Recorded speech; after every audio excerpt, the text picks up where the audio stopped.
Hello दोस्तों, I am Abdullah Chaudhary. आज मैं आपको बताने वाला हूँ आई फ्लूइड्स कितने प्रकार के होते हैं, कौन से फ्लूइड का कहाँ पर हम इस्तेमाल करते हैं। चलो दोस्तों, सबसे पहले स्टार्ट करते हैं। Types of I fluids. Full form of I fluids is intravenous fluids which is directly inject in veins. Fluid को इंट्रावेनस फ्लूइड भी कहा जाता है, इन्हें सीधे वेन के अंदर लगाया जाता है। सबसे पहले बात करते हैं एनएस यानी कि normal saline, DNS dextro normal saline, Ringer lactate solution. Fourth number D5 D5 D10 D25 solution. Fifth number पर आता है मेंटोल। जल्दी से दोस्तों स्क्रीनशॉट ले लीजिए। मैं आगे चेंज करते हैं, अब आगे पढ़ते हैं। स्क्रीनशॉट ले लो आपने। एंड इसे नॉर्मल सलाइन। नॉर्मल सलाइन में क्या पाया जाता है, कॉम्पोजिशन क्या पाया जाता है।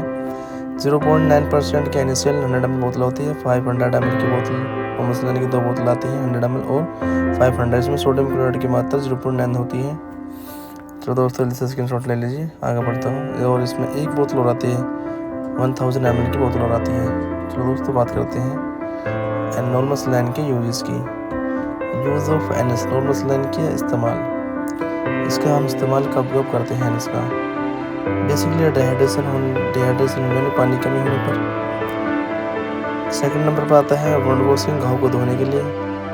थर्ड नंबर पर आता है डायलेशन ऑफ इंजेक्शन को मिलाने के लिए। मेंटेन वाटर बैलेंस, यानी कि पानी की कमी को पूरा करने के लिए हम इसका इस्तेमाल करते हैं। जल्दी से दोस्तों स्क्रीनशॉट ले लीजिए। मार्क बनने से पहले आपको बता देता हूँ, स्क्रीनशॉट ले लो, अपनी कॉपी में लिख लेना इसको, फिर अच्छे से याद हो जाएगा आपको। स्क्रीनशॉट ले लोगे आपने। NS normal saline. Dose of NS normal saline कितना देना चाहिए। Dose of normal saline is completely depend on patient condition, यानी कि मरीज की अवस्था के अनुसार देना चाहिए।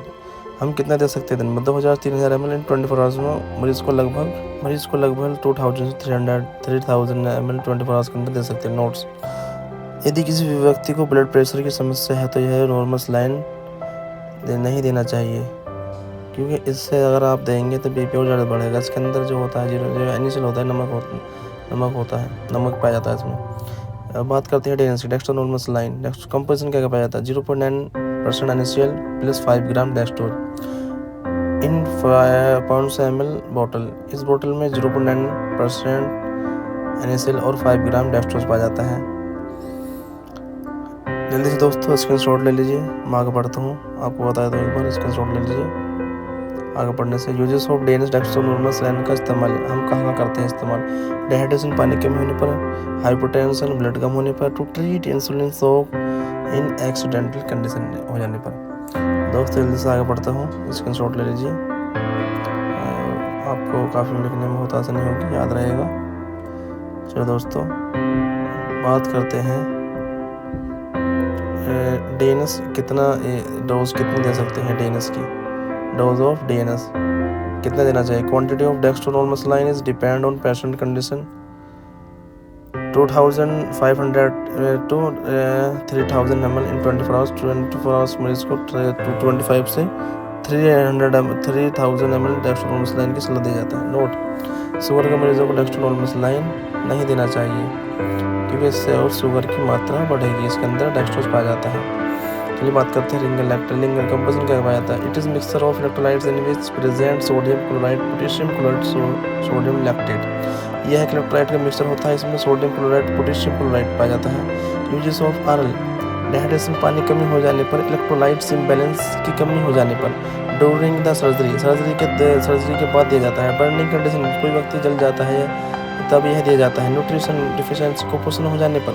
हाइपोटेंशन, ब्लड कम होने पर दिया जाता है। It is suitable for diabetic patient. जल्दी से स्क्रीनशॉट ले लीजिए, आपको लिखने में आसानी होगी, बाद में याद करने में। तो दोस्तों स्क्रीनशॉट ले, जल्दी से स्क्रीनशॉट ले लीजिए। चलो दोस्तों आपने स्क्रीनशॉट ले लिया होगा, मैं आगे बढ़ता हूँ। Dose of RL. Dose of RL depend on patient condition and disease. Ringer lactate कितना देना चाहिए, मरीज की अवस्था बीमारी पर निर्भर करता है। इसे हम कितना दे सकते हैं, 500 से 100 ml दे सकते हैं इन 24 आवर्स। चलिए दोस्तों बात करते हैं डेक्स्ट्रोज। डेक्स्ट्रोज कंपोजिशन क्या पाया जाता है। D5 ग्राम डेक्स्ट्रोज इन 100 ml में। D10 10 ग्राम डेक्स्ट्रोज इन 100 ml में। D25 ग्राम डेक्स्ट्रोज इन 100 ml में। तो दोस्तों बात करते हैं मेंटोल की, बात करते हैं यूजेस की। डिहाइड्रेशन में, वीकनेस में, डिजीनेस में। डोज कितने देना चाहिए, 200 से 320% देना चाहिए। अब बात करते हैं आगे मेनिटोल की। This is the type of diuretic solution, it is means increase the volume of urine. ये यूरिन की सॉल्यूशन होता है अर्थात यह यूरिन की मात्रा बढ़ा देता है। चलिए दोस्तों, लाइक और